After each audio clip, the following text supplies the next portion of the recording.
Well, good morning, everybody.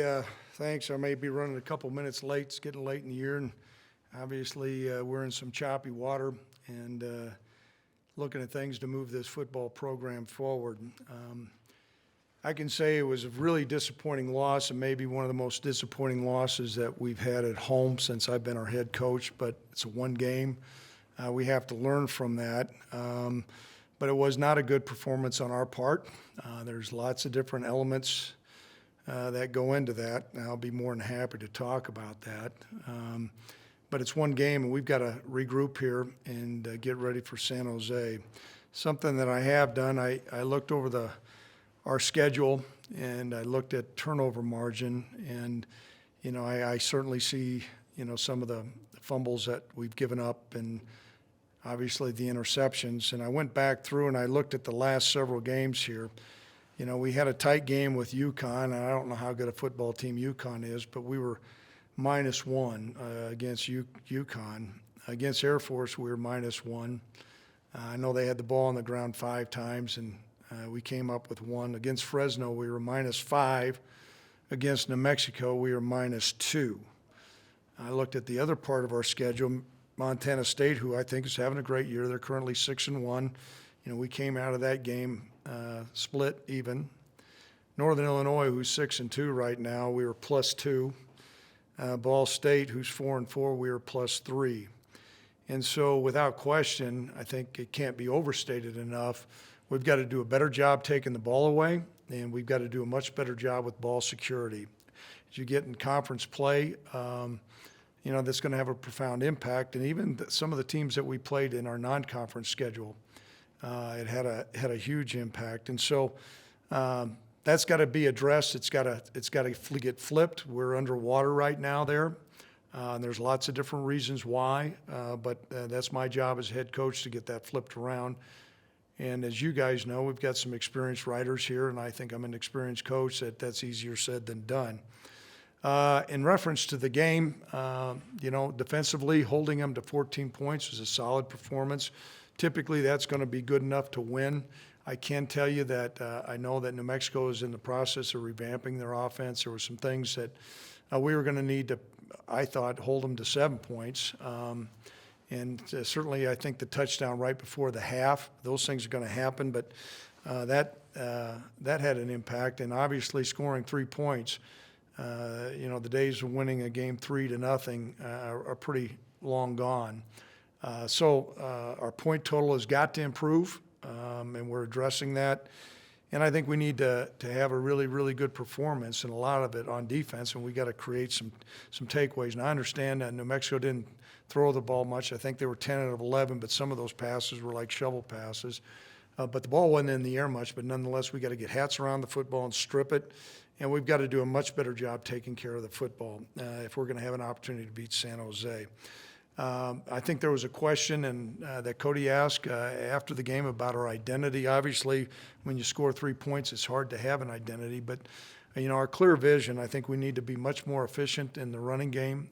We did a better job knocking people off the ball and sustaining blocks, but that needs to be better this week.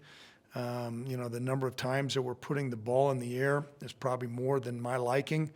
But nonetheless, we need to throw the ball effectively, which we're not doing. If you look at our completion percentage, that's down. So that's got to improve. We need to be much more physical up front. And we need some explosive plays. We had the one pass play to Isaiah that, he came down with it. He wasn't able to continue running. But we need to hit a couple of the other ones because he was open 2 or 3 other times, and we failed to convert on those big plays. And if you look back on some of our better performances offensively, that's been the case. We've had some explosive plays. So control the line of scrimmage. We've got to run the ball more effectively. We need to flip the ratios. We're still going to pass, but, I think we're chasing points too much. We will make an announcement during the course of this week on our quarterback. I don't think it's going to be a deal where I'll have a game time announcement, but there will be an announcement on the quarterback. And I understand that's a point of emphasis, and I get that. I also understand it's a team game, and there's a lot of guys that go into winning and losing. But we'll make an announcement on that as the week unfolds. I have not had a chance to talk to all our players. Obviously, we take Sunday off here. That's a day off. The NCAA mandates that you have a day off, and so Sunday was their day off. Today's our first day to have a chance to really meet with them and communicate, and so we'll do that as well. And so that's where we're at in the rearview mirror. Moving on to San Jose, they're a 4-4 football team. Brent Brennan has done a great job. He was the coach of the year last year. They were our conference champions last year. Their starting quarterback did suffer an injury earlier. I don't know if he'll return against us or not. I believe his name's Starkle, and had a great year last year. But the guy they got playing now is, I think, a truly dynamic player, Nash. His quarterback rating's 133, and that's pretty outstanding. Completion percentage of 57%. He's thrown the ball 103 times and only 2 interceptions. And so you're looking at a guy that I think has got a really live arm. I know they played him in the past. You know, he'd come in and be a dual threat guy. They had played him some at receiver because I'm sure Brent wanted to get him on the field, and now he's taken over the reins of quarterback and really done an excellent job. And number 87, their tight end, I think it's DC. I believe that's his name, and I apologize if I've screwed it up. But he's a big-time tight end. It seems like they've just rolled through these great tight ends. I don't know if it's something in the Bay Area, but he's got 30 catches. They've got a whole group of wideouts that do a great job there. Defensively, their front is very impressive. Number 92, Hall. He was a Mountain West Defensive Player of the Year last year. He's returning. Number 42, I think it's Fiahoko. You know, he's an excellent defensive lineman. He's 6'4", 268. Going back to Hall, he's got 26 tackles, 3.5 tackles for losses, 2 sacks, 2 forced fumbles, just a real wrecking ball there. And he got great length at corner. You know, number 23 is their boundary corner. I think he's got great length. He's 6'2". He's long, and he's really got good coverage skills. So we're going out to San Jose, and a big ball game for us. Obviously, I've always been told you don't let one team beat you twice. We've got a Fido this last game. Forget it and drive on. We got to learn from some things, but we got to move forward, which is what we're doing. And so at this time, I'll open it up to questions that are out there. I see a bunch of hands. I'll go to Nick, and you call them up.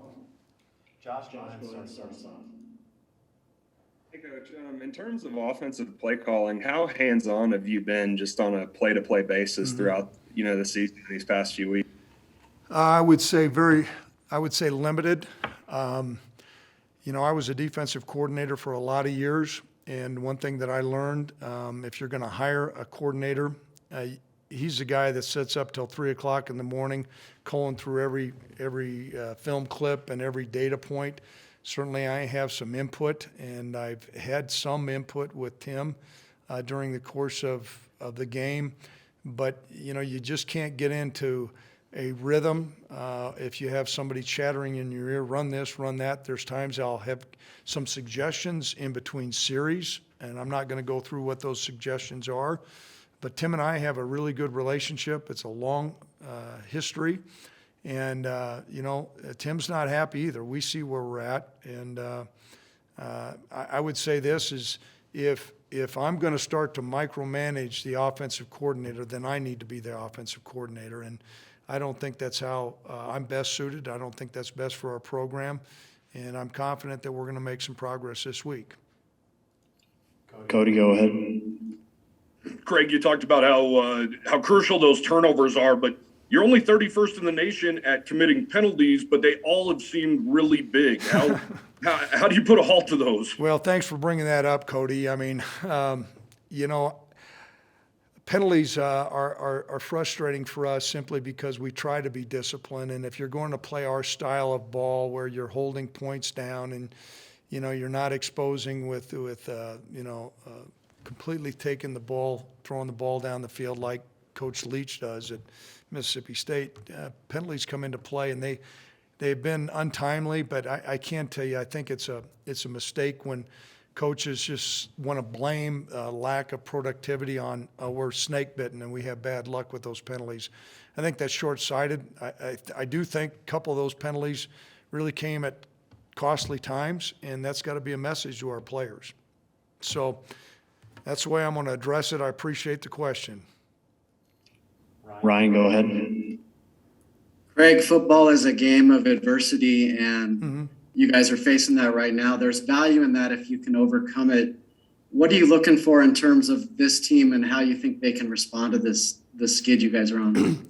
Well, I know this is in leadership. There's a principle in leadership. The first person you have to lead is you, and I take responsibility in going in today and making sure we have a clear vision on with what we're going to correct and how we're going to correct it. There's no question that, sometimes in the darkest times when you're able to come through those things, those give you a baseline, a foundation, a point that you can springboard off it, and that's happened in my coaching career. So that's our plan, but I do know this is if we hang our heads, if we don't create a vision to work ourselves out of this a challenge here, we're just going to incur more challenges. We play in a really tough league. I think there's really good teams in this league, and there's a lot of parity, and we've got to make sure that we put ourselves positionally to do things to move ourselves forward. Have we done that the last couple of weeks? The scoreboards would certainly say we haven't. I think that there's areas of our team that we have, and I need to build on that. And I appreciate the fact that you're bringing up adversity, because that's part of college athletics. If you look around every year, there's programs that go up and down. I follow the ACC somewhat carefully, and I know Clemson, they're 4-3, and they've got trying to find quarterbacks, and every year we all live it. And so we plan on moving forward with it. If it doesn't kill you, it'll make you stronger. Josh, go ahead. Given the success you guys have had in 2-minute situations on offense, have you guys considered going more up-tempo during other parts of the game? Well, that's a fair question, because there's elements of up-tempo that come into play. However, I don't think that you can look at through the prism of just going up-tempo, and that's going to solve some of these problems or challenges. What defenses typically do in a 2-minute situation, they modify, and they look at the scoreboard and they see what kind of things that they can do, and they leverage where they're at. So many times the calls that are occurring on defense during a 2-minute drive are not the same calls that are going to occur in the middle of the first quarter. There's benefits of the 2-minute, a hurry-up offense. Certainly you can catch the defense on their heels sometimes. I think sometimes you can fatigue a defense. There's also some challenges with a hurry-up offense too, because if you're not able to sustain a drive, then your defense is right back on the field. We've talked about doing that. I'm not saying that's outside our goalpost. We're capable of doing it. I think your assessment of our success certainly is successful on that. And I think you've seen Sean really find a sense of comfort with it. But I can tell you the staging and the coverages that we're getting and the fronts that we're getting are somewhat different than what we're getting on every downs during the middle part of the game. Cody, go ahead. Craig, through this adversity, can you share with us at all about what your team captains have maybe relayed to you at all about what's going on out there?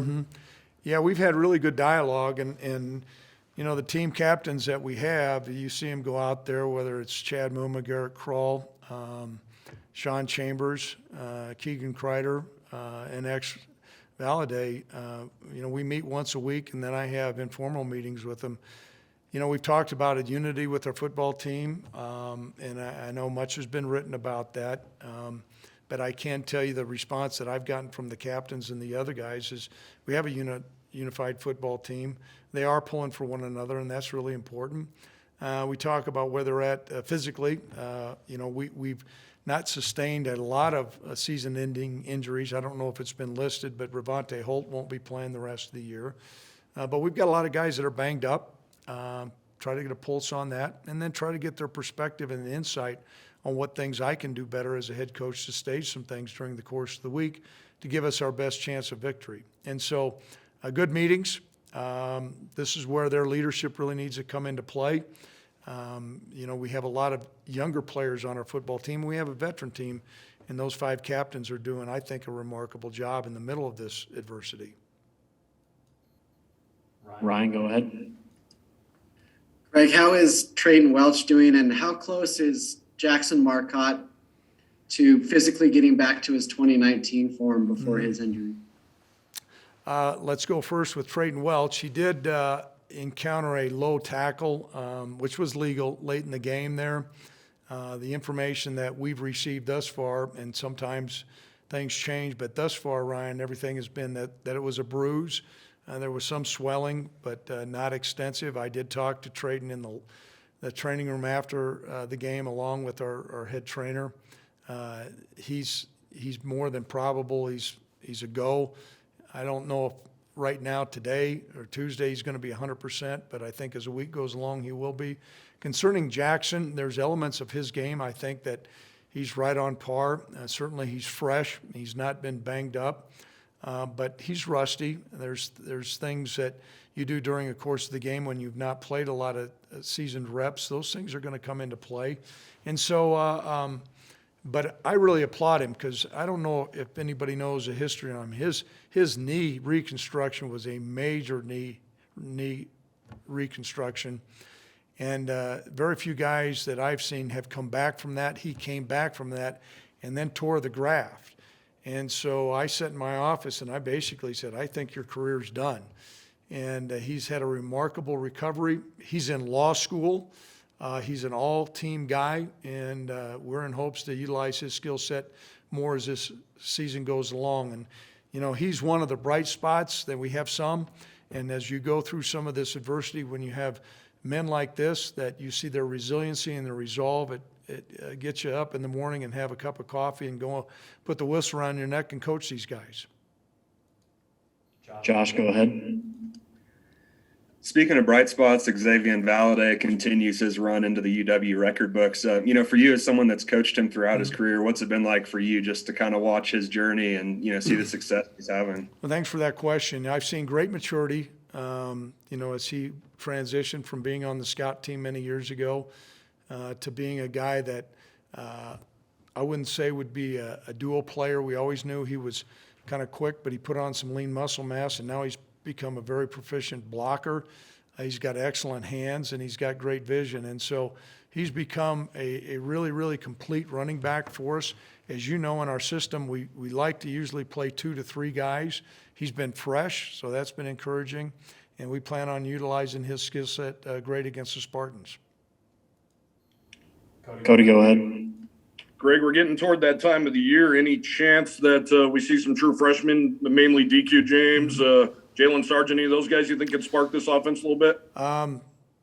You know, I would like to think so. I know that Jalen has been out there mixed in with the wide receivers. What has made this year so unique is the number of older players that we have, and we have a veteran squad. And so we're always looking for any player that can help us in any form or fashion. Believe me, seniority does not guarantee you being on the field, but we've got a pretty senior veteran team, and so they have not been able to get out there much.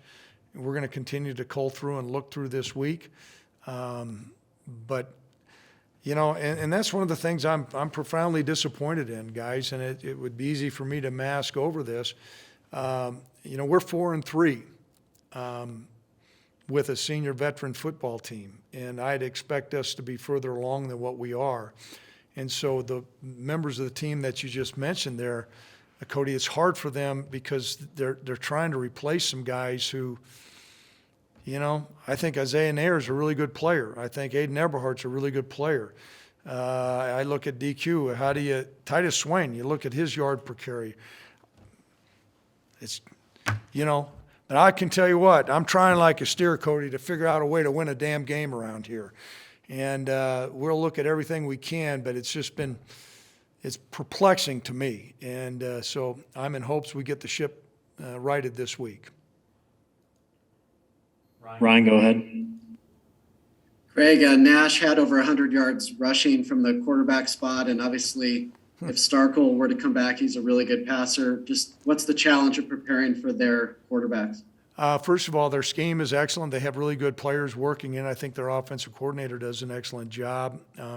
We'll monitor. We're going to plan on Nash. Now, you know, if Starkel comes back, you know, a lot of the routes will be similar, but the quarterback run game probably will not be near as prevalent. Nash is he's a prolific runner. If you watch much tape on him, I mean, he throws his body around, he jumps over, he's able to make people miss. And whenever you have a player that can do that, that forces you to scheme things differently. Whether Starkel's that type of guy, I don't think he is. And certainly if he comes back, well, he may have fresh legs. I think he has a separated shoulder. I don't know how much they're going to want to expose him with the quarterback run game. But I can tell you what, Brent Brennan is dialing up some good plays with Nash, and he's going to be all for us to handle.